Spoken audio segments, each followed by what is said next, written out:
দিতে যাই। 3 মাস বর্ষাবাস পরে যে বরদান এসেছে ফিরে। দলাদলি ভুলে সবাই পুণ্য অর্জনে যে বরদানে যায়। এবারও নতুন করে যে বরদান এসেছে ফিরে। আপন পর ভুলে সবাই যে বরদান দিতে সংঘের কাছে যায়। আবারও বছর ঘুরে যে বরদান এসেছে ফিরে।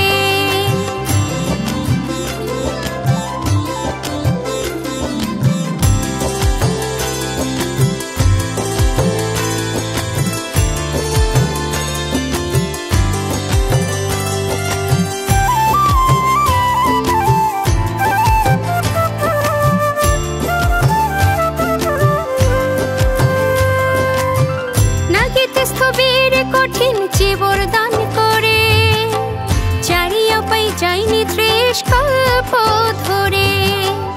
18 কল্প দেব সুখ ভোগ করে 34 বার দেবেন্দ্র জন্ম লাভ করে।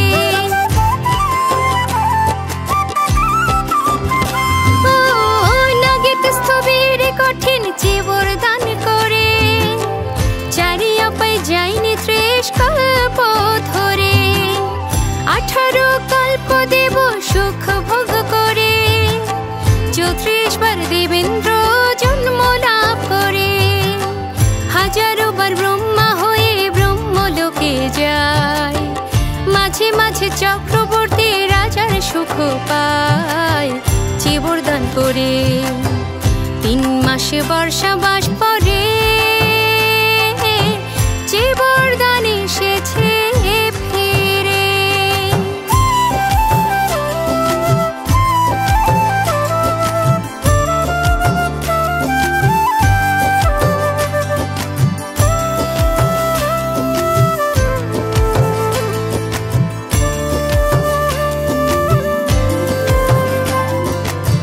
বুদ্ধ যুগে শুরু হয় এই কঠিন যে বরদান।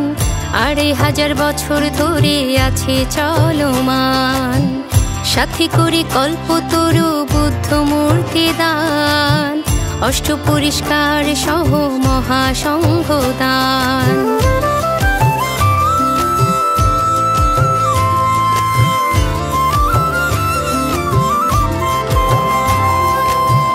বুদ্ধ জাতি থেকো না কেউ ঘরেতে বসে।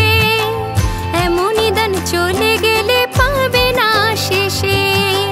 বছরেতে একবারে হয় কঠিন যে বরদান। শ্রদ্ধা ভরে দান করে পুণ্য নিয়ে যান।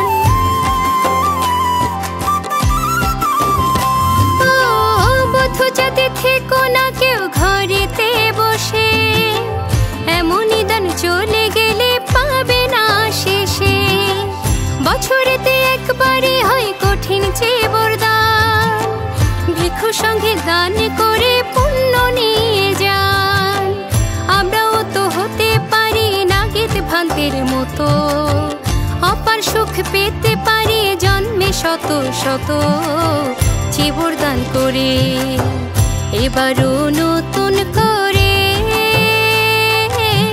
যে বরদান এসেছে ফিরে।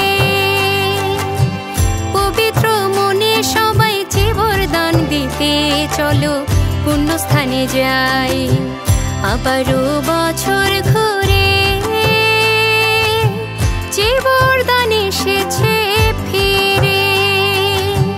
দলে দলে এসো সবাই যে বরদান দিতে বিহারিতে যাই।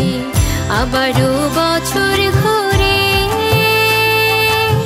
যে বরদান এসেছে ফিরে। 3 মাস বর্ষাবাস